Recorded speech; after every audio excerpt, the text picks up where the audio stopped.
All right, everybody. Um, Welcome back to another episode of The Relative Ability. I am only one of the co-hosts today. Along with Kurt Ruskov and Denise Fergus, I'm joined by Denise and Miss Allistar Banks. Um, how is everybody today? We're doing great. I'm doing great. How are you, Allister? I'm I'm, so excited to find out more about you. You are an amazing author. Tell us a little bit more. yes, so my name is Allistar. I am a multi-generational author, which means for an author that they write across various genres. So I do children, I do poetry, I have three gratitude journals, I do Christian fiction for young adults, and also I have cookbooks that are also available on ebook. And I do motivational speaking, and I have a blog as well. Wow.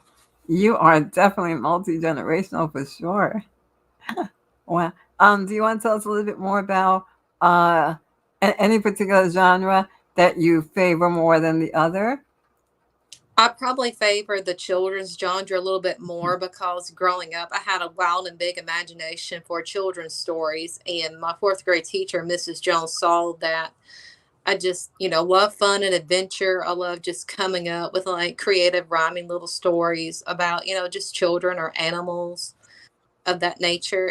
And so I've written now a colorful balloon ride and Lenny the lizard and his green scarf, and a colorful balloon ride helps preschoolers and kindergartners how to identify and match colors. And then Lenny the lizard teaches preschoolers and kindergartners the importance of sharing is caring and kindness and empathy.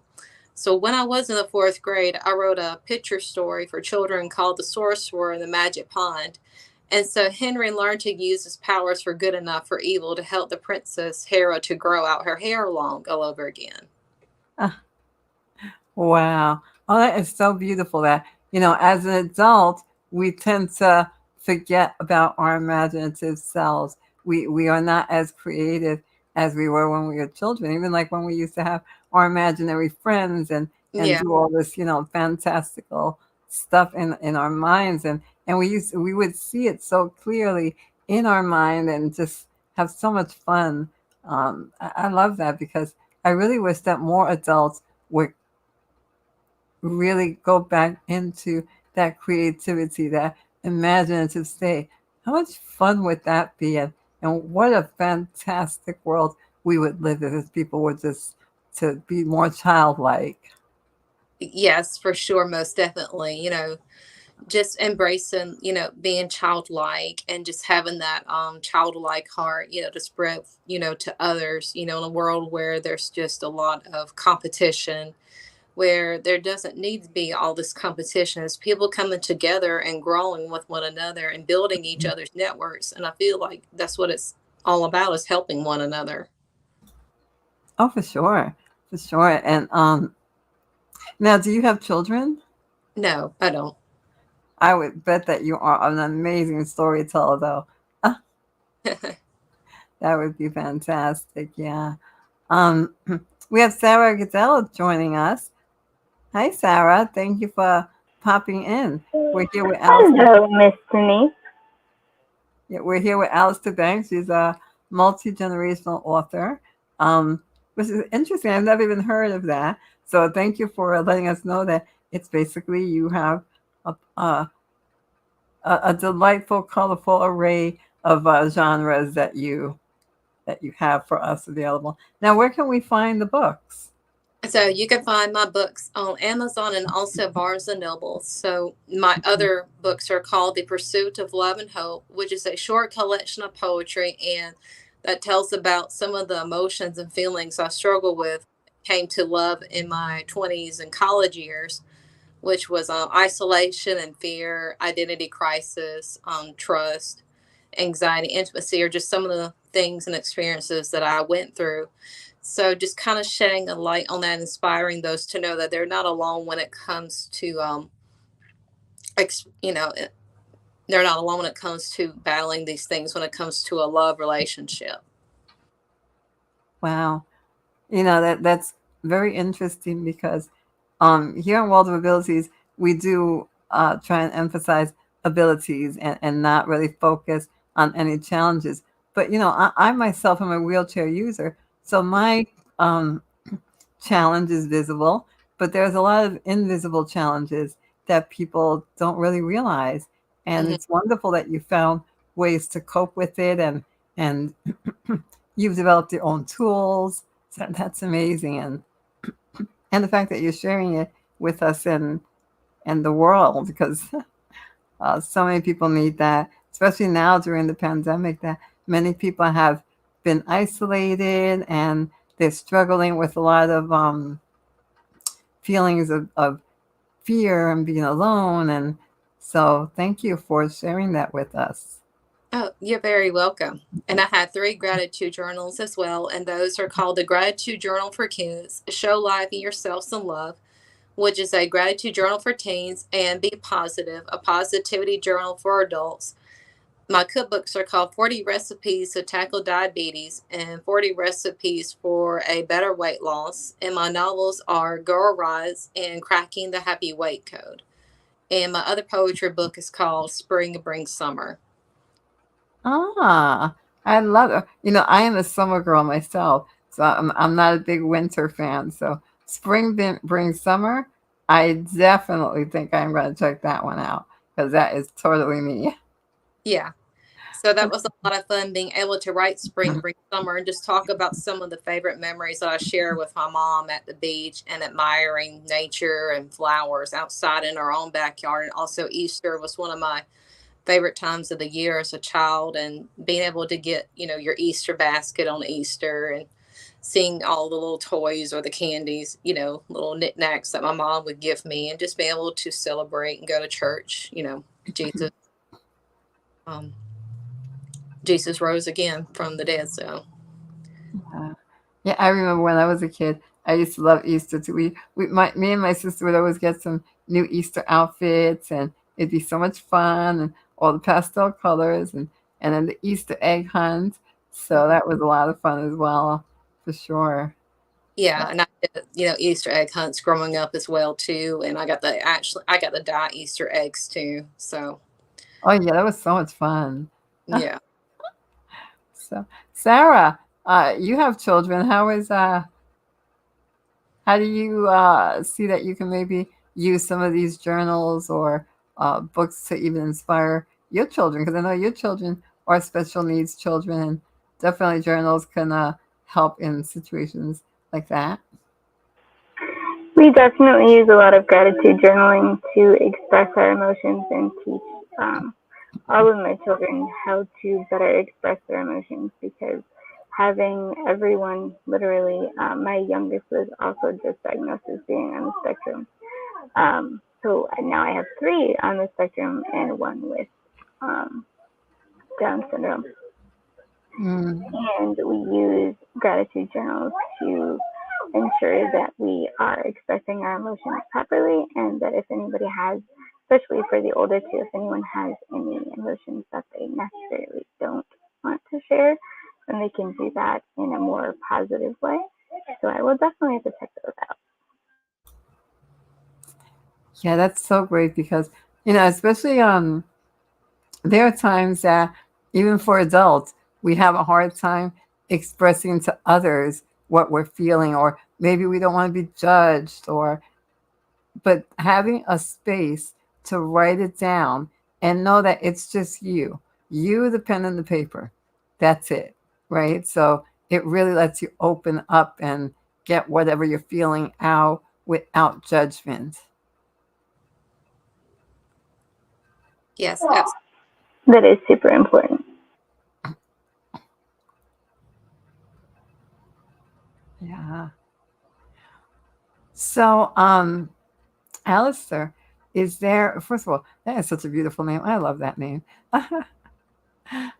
Is there any particular, um, I know that you mentioned that your dad was in the military. Did this also help to inspire you to be a writer? Yes, it also helped to inspire me to be a writer too. And I hope sometime in the near future I can just write about his story of being in the military and his experience in Vietnam. Mm,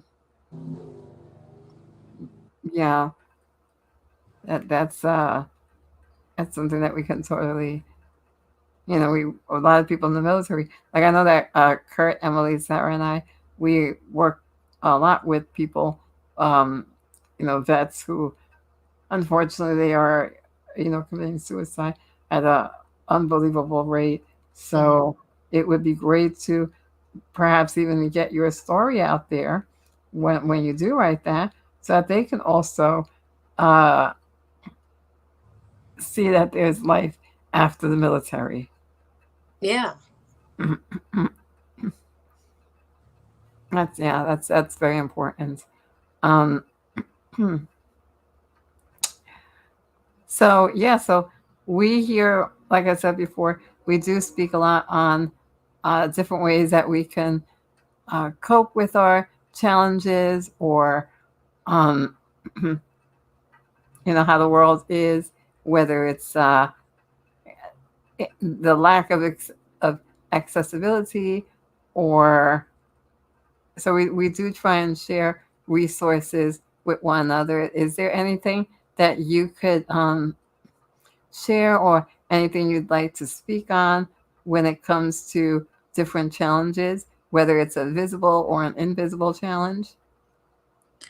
Well, when I was growing up, I had a learning disability, and it was actually reading comprehension. And so I had to seek help from resource teachers, and they had to just pull me to the side and teach me how to read paragraphs, and to stop in the middle of a paragraph and say, okay, what's this paragraph about? What is the sentence? What is the main point of this sentence? And those were sort of the prompts that my teachers gave me to do to overcome my learning disability of reading comprehension. Huh. And look at that. You went from having difficulty in reading to being an author. I'm like, how great is that? So the teachers must have been fabulous, obviously, to get you from that point to this. Like, Yeah. that's amazing. Yeah. Wow. Yeah, that's great.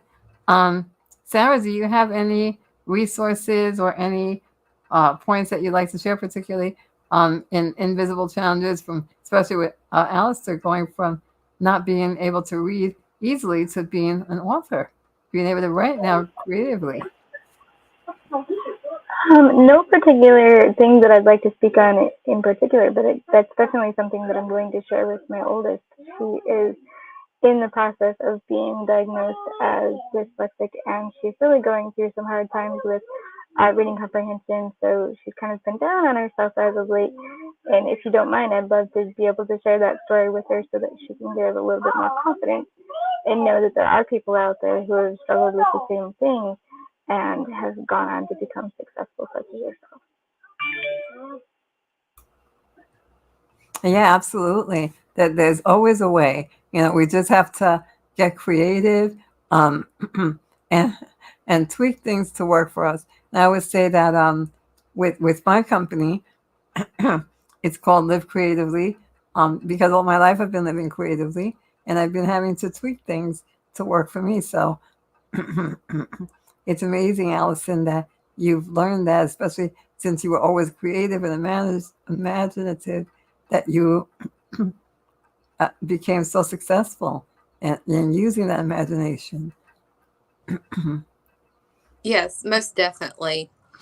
And I think writing for me was just, therapeutic at the time, as, during my childhood, it was pretty, complex. And I guess probably between the ages of 6 and 9 years old, my parents' marriage got complicated. And so therefore they, decided to separate and file for a divorce, which was all in for the best. But, as a child, that's hard to see your parents, grow apart. But, you have to do what's best for both parties and for the children at stake, and for, the stability of the household. So, Absolutely. Absolutely. And it's interesting that you mentioned that you would write really for therapeutic purposes, and you went from writing or let's go back a little bit further. You went from not being able to read as easily to reading easier to writing for therapeutic purposes, Yeah. and now you're an author. It's just, I just would just like to emphasize again Yeah. that you went from having your challenges, and again, we're here at World of Ability speaking about abilities and not focusing on our disabilities, but our abilities. So you went from your challenge to success. Yeah. Love that. It's unbelievable. So yeah, it's I myself actually am in the middle of a book project as well, and it is very therapeutic, as you said, to just get everything out there, and journaling. I can't say enough how important that is. And even like with the gratitude journals, it's so important to just be grateful for all the little things. Sometimes we're only focused on big things, but it's all the little things that are important. Yeah. Yeah. I have a friend who, Edwin Edberry, he says that he's grateful for all the things. He always even says thank you to his car keys, because if he's not grateful for his car keys, he can't put it in there, start his car to go to everywhere he wants to go to. So yeah, all the little things. It's important to be grateful. We're always focused on what we can't do or what we don't have. But if we are a little bit more focused on every little thing that we do have, every little thing that we can do, you'd be surprised how there's a lot more of positivity in our lives than negativity. Yes, absolutely. Just being able to be grateful for the little things that you do have, like you said, like that person's car keys.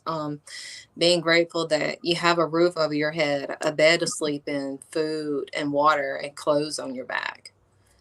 For sure. As I mentioned before, I am a wheelchair user, and I was having a lot of issues for the past a month with one of my wheels in my caster, but I'm still able to move. Right? Uh, it still has me mobile. I'm not stuck in any one position, so I'm grateful for that. Initially, yes, I was very upset that it's taken so long to fix, and it's still going to take about another 3 to 4 weeks, Mm. but I could focus on getting mad and upset and cursing and screaming and having an attitude with everybody. Or I can focus on, hey, I can still move. It's still functioning. It's still getting me from point A to point B. So it's okay. It's going to get fixed. It's going to be fine. And it's so much easier to be at peace than to be all fired up with anxiety and being mad. Yes, most definitely. Yeah. So how about you, Sarah? How do you deal with things that don't go right in your life? That's almost a daily thing as both a self-employed entrepreneur and a mom of 3 special needs children. Things don't always go according to plan. So I believe it was either Jimmy Buffett or Jerry Garcia who said that life is what happens when you're busy making other plans. So I just sort of roll with it. And at the end of the day, I write everything out in a journal, whether I'm frustrated, upset, happy, sad, whatever the emotions might be. I write everything out, and then I tend to burn that. I love that. I heard somebody else, a few people say that once they write everything out, whatever is bothering them or whatever negativity they're having in their life or struggle that they're having in their life at that moment, they write it all down and then they burn it. It's like, that's it. I put it there, it's gone. I used to say, I put it in a bubble and then I blow it away. I've actually had a therapist recommend blowing bubbles to do that. And believe it or not, as silly as it sounds, it's actually very helpful. I just finished a course in my program called The Psychology of Play. And it's a class for adults that literally reminds us to play and what it does for our creative juices and, like, you know, people in the creative industry, what it actually does for us, and kind of releases those endorphins and reminds us that it's okay to be very childlike at times. And I think of all of the courses that I've taken over the last 5 years, it's probably the most informative as far as that goes. For sure. I love that, the psychology of play. It is so important for us to remember to play. It's like we grew up and we forgot everything about our childhood. Again, we forgot our imagination. We forgot our creativity. We forgot our playing. We don't even make friends as adults as easily as we used to when we were kids. We could be in the playground and say, "Hi, I'm Denise. You want to play?" And it was that easy. Now it's like, if you didn't make your friends during your school age years or even college years, that's what a lot of people do not even know how to make friends as adults. What do you guys think? That is so very, very, very true.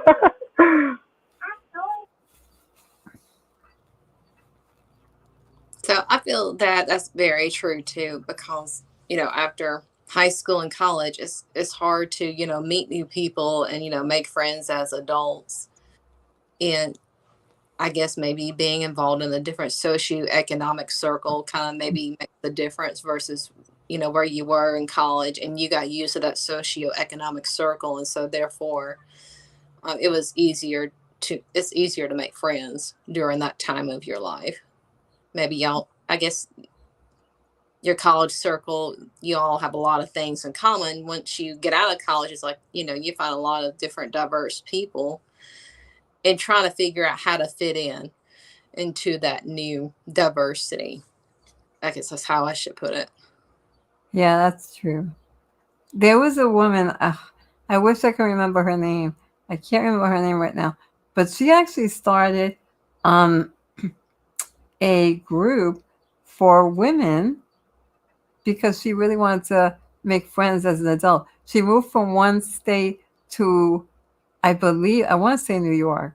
Yeah, I want to say New York. But anyway, she moved from one state, a smaller kind of close knit state where kind of everybody knows your name, like Cheers. But she moved to a much bigger state, and with the hustle and bustle and everybody running around and doing all this stuff, she felt very alone.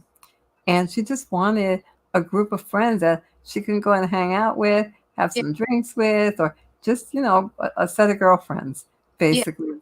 And I And guess so, after you graduate from college, everybody kind of goes their separate ways. And so you don't get to see each other all the time. So that makes things, a little bit more difficult. yeah, absolutely. So she created this group, and it's just a group for people to, it's almost like a dating app, except Yeah. it's for friends. And you just put in your interests and what you're looking for, and there are people who might click with you, and they'll connect, and you'll set up a play date for adults, and it's amazing.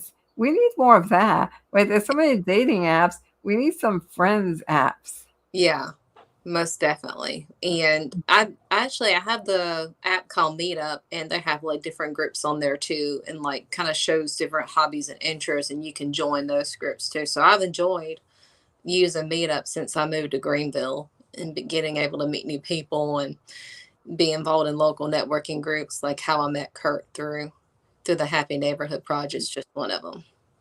Yeah, for sure. And speaking of the Happy Neighborhood Project, excuse me, it really is a great place, not just to network for your business, but I've met phenomenal people that I am really friends with them. Like, we are not just professional colleagues, we are true friends, even family, because that's what the Happy Neighborhood is all about. It's about building relationships.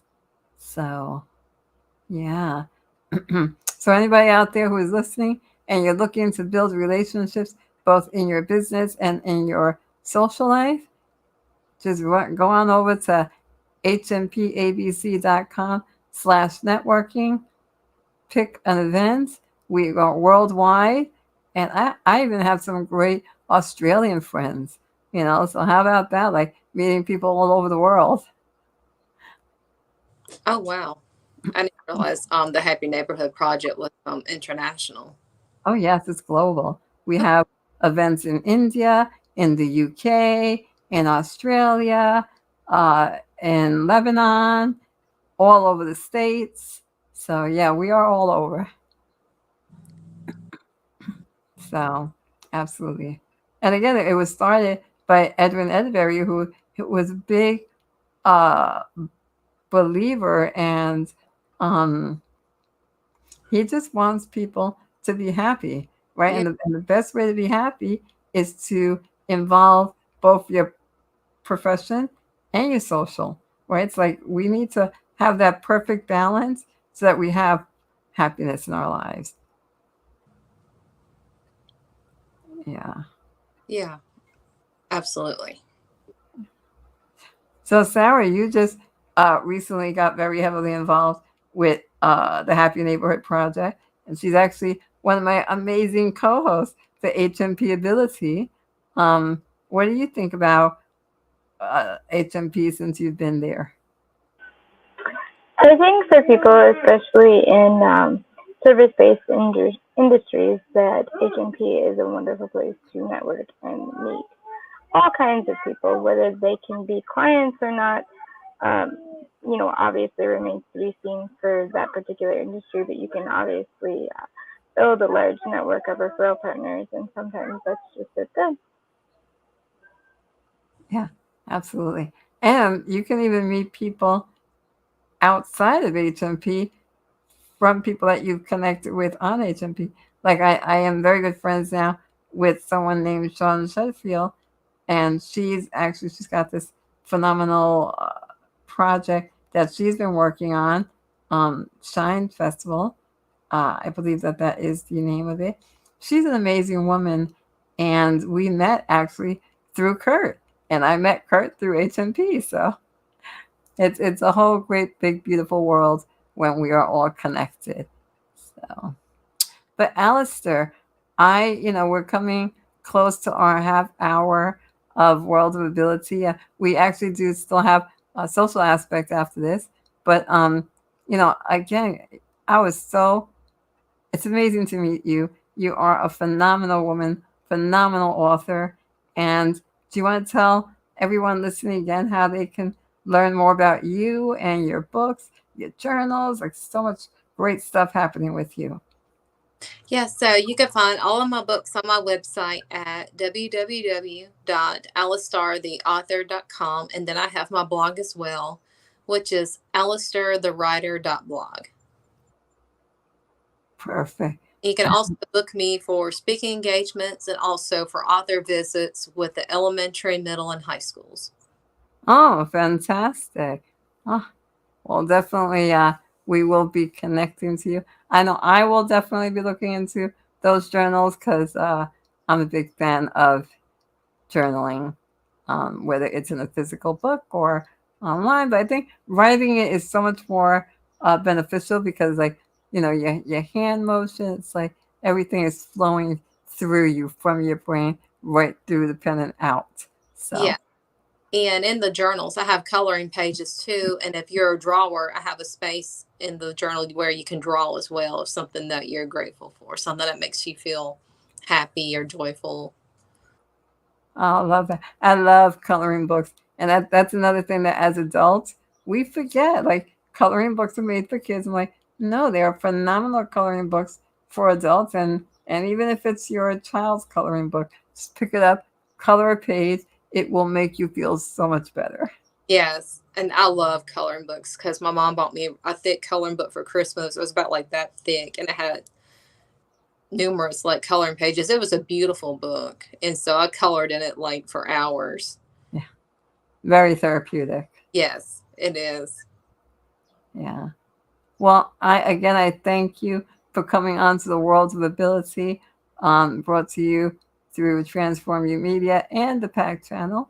So for those of you listening, please like, share, subscribe, comment. We want to hear what you guys got to say. And if you want to be on the show, definitely connect with us. We'd love to have you. Until then, I am Denise Vargas from Worlds of Ability, along with Sarah Goodell, Emily Goldberg, Kurt Roskopf, and our amazing guest, Allistar Banks. Thank you so much. Thank See you you next. today. Thank you. Bye, guys. All right. Bye. Everybody up.